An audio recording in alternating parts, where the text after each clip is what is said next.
Go. Hi, my name is Lisa Williamson. The kids call me Miss Will. I'm the school counselor here and I teach the guidance classes.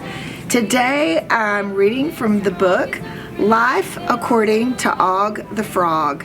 And this is chapter 5, At Home with the Brisbanes.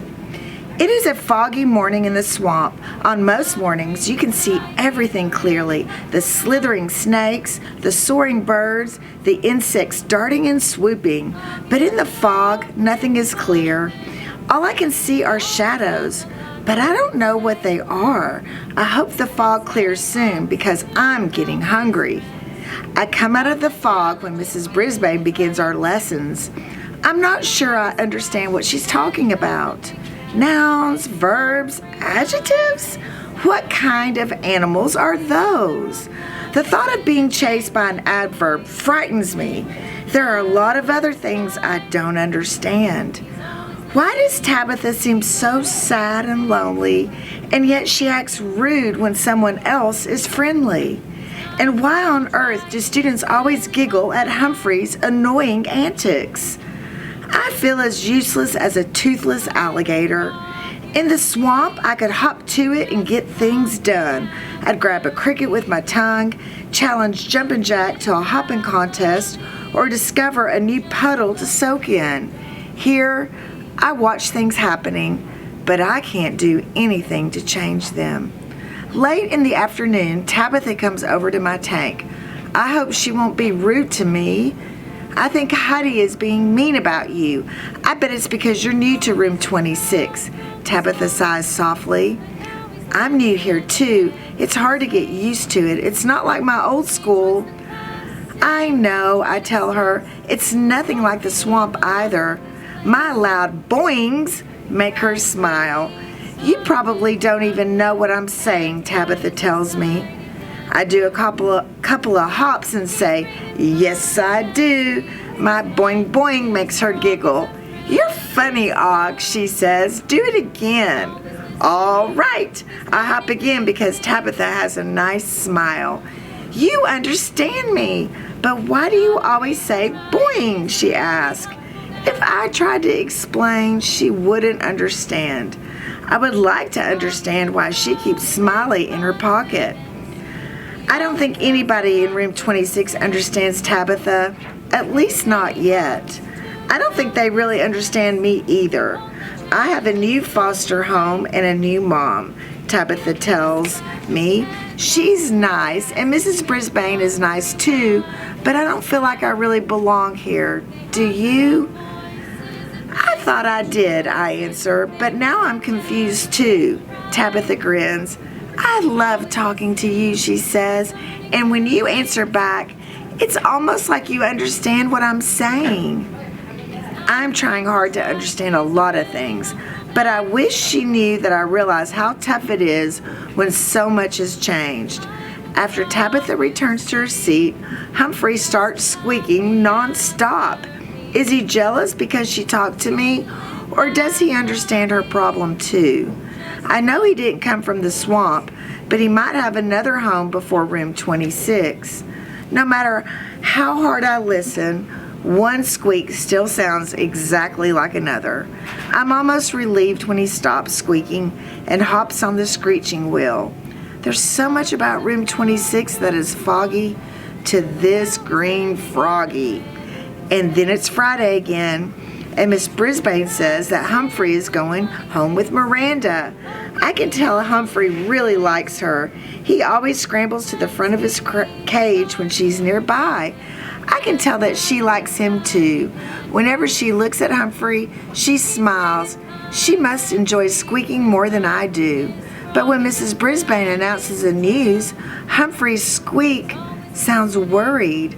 Luckily, before Miranda's dad comes to pick up Humphrey in his cage, Miranda tells him, "Don't worry, Humphrey. My dog won't be there to bother you." My furry little neighbor perks up. "Squeak," he says. Now he's happy. I guess he doesn't care for dogs. For such a tiny creature, he sure is complicated.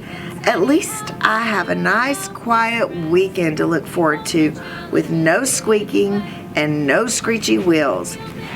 But I'm surprised when Miss Brisbane comes up to my tank after school and says, Og, I worried about you all last weekend, so I'm taking you home with me this time.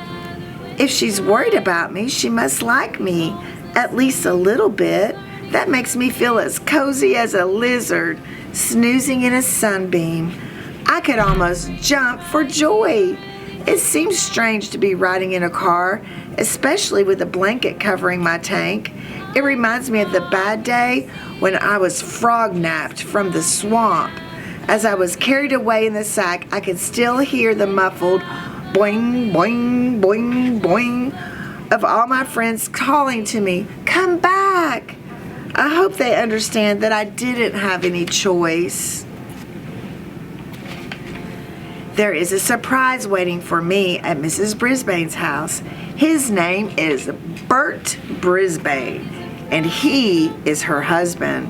Unlike most of the humans I've met, Mr. Brisbane doesn't walk around on two legs.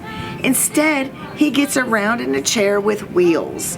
The way he rolls his chair in and out the doorways and around corners is very impressive. I try to imagine myself in a chair on wheels, but it would be strange for a frog not to leap once in a while. And an even bigger surprise is that from the moment Mrs. Brisbane carries my tank into the house, Mr. Brisbane is very interested in me, a frog. Mr. Brisbane leans close into my tank. Where on earth did you get that frog? I told you, Bert. Angie Loomis couldn't keep him in her room anymore, and so I said I'd take him, Mrs. Brisbane tells her husband. I thought that was just temporary, he says. I'm glad it's not, since I never want to be near that bullying bullfrog again. His name is Og, she tells him. Mr. Brisbane smiles and nods. Og the frog, I like it. But what does my pal Humphrey think of him? His pal? My teacher's husband is a friend of the little guy next door? I'm not sure, his wife says. I can't understand either one of them. Then Mr. Brisbane turns toward my tank, looks me straight in the eye, and lets out a loud ribbit. I'm so surprised, I hop back a few inches. Why do all humans think frogs say ribbit? He does it again in a very odd voice. Ribbit! Bert, he doesn't understand you, Mrs. Brisbane tells him. Why not, her husband asks. He's a frog, isn't he? And frogs say ribbit. Not this frog, Mrs. Brisbane explains. She's right. I've never heard one of my fellow green frogs make such a silly sound. Not even a bullfrog. Mr. Brisbane leans in closer. Maybe he doesn't say anything at all, he suggests. I can't stand it any longer, so I tell him, I have a lot to say. Mr. Brisbane jerks back a few inches when he hears my boing. He looks as surprised as a flycatcher bird who accidentally caught a bee. What on earth was that? He asked. It sounds like a broken guitar string. That's the sound this type of green frog makes, she says proudly. The scientific name for it is Rana clamitans. Rana clamitans. I looked it up. Mr. Brisbane just stares at me. Rana clamitans, he repeats. But you can call me Og, I tell him. He bursts out laughing, and then do you know what? He lets out a very loud boing. He even makes it sound twangy the way I do. I think you two might speak the same language, Mrs. Brisbane says with a laugh. I only wish we did. As the evening goes on, Mr. Brisbane continues to watch me closely. Thank goodness Mrs. Brisbane insists that he come to the kitchen and eat dinner. Whew. Finally, I can relax. But as soon as they finish, Mr. Brisbane rolls back to my tank and watches me. What does he think this is, television? I'm hoping the Brisbanes will watch television, especially a nature program set outdoors. I wouldn't even mind seeing a show about hamsters if it would help me figure out Humphrey. Mr. Brisbane's pal, Humphrey. All this attention makes me a little nervous, so I slide into the water dish and soak. I think it's boring to watch someone soak. Mr. Brisbane seems to be fascinated. He's full of questions for Mrs. Brisbane, who pulls up a chair next to him. Don't some frogs live in the water all the time, he asks. There are all kinds of frogs, even frogs that live in trees, she answers. That's news to me. If he had a bigger tank, he could swim around, Mr. Brisbane suggests. I pop my head out of the water. That's a great idea, I tell him. Mr. and Mrs. Brisbane both laugh at my loud boing, boing. I'm still jumpy and jittery from all that staring. So I launch into my weekend workout to unwind. Hearty splashing, followed by a set of jumping jacks. I'm surprised to see that the Brisbanes are impressed with my performance. Will you look at that, Mrs. Brisbane says. That is one lively frog, Mr. Brisbane replies. After that comes my froggy version of a push-up. Mrs. Brisbane gasps, oh, I didn't know frogs could do that. I finish off with a series of big leaps. I can hardly believe my eyes, Mrs. Brisbane says when I stop. He's never behaved like that in class. I guess he wanted to put on a show for us, her husband replies. I can hardly believe how exhausted I am. If I were a warm-blooded like humans, I'd have broken out into sweat. Amphibians like me, we don't sweat. While I'm resting, the Brisbanes talk about frogs. Mrs. Brisbane brings in several books, which they read together. Look, Mr. Brisbane points to a page. Some frogs can jump over 20 times their own body length.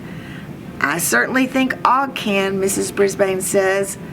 I'm glad she thinks so. Me, I'm not so sure. That reminds me of an old joke, her husband says. What do you get when you cross a frog and a bunny?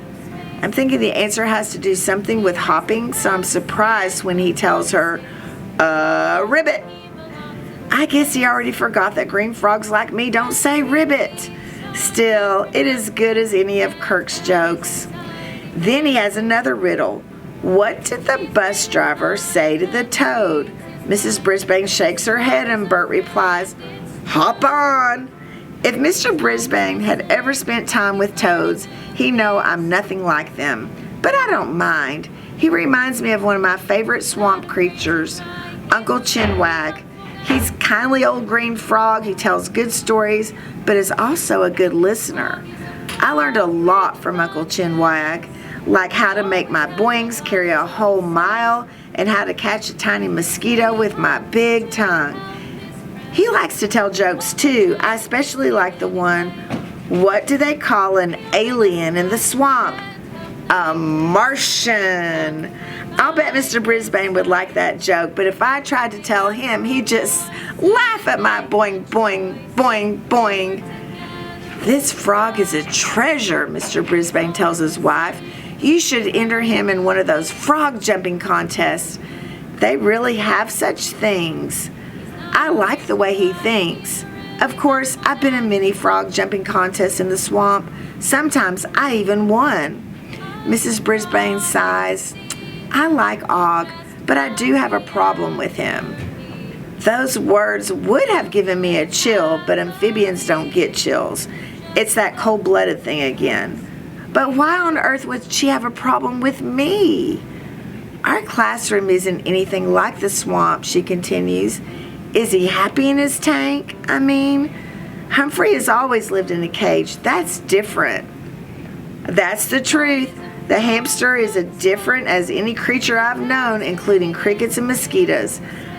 I didn't understand Humphrey at first, she says, but he seemed so happy. He helped the students, and when I brought him home, he cheered you up. Mr. Brisbane nods. I was pretty hard to live with after the accident that landed me here. He pats his wheelchair.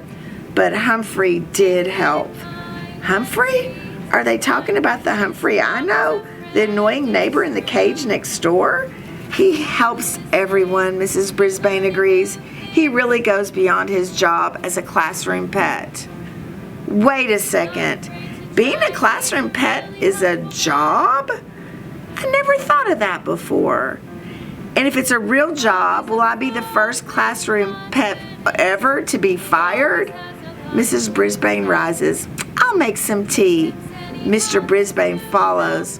I'll get the cookies.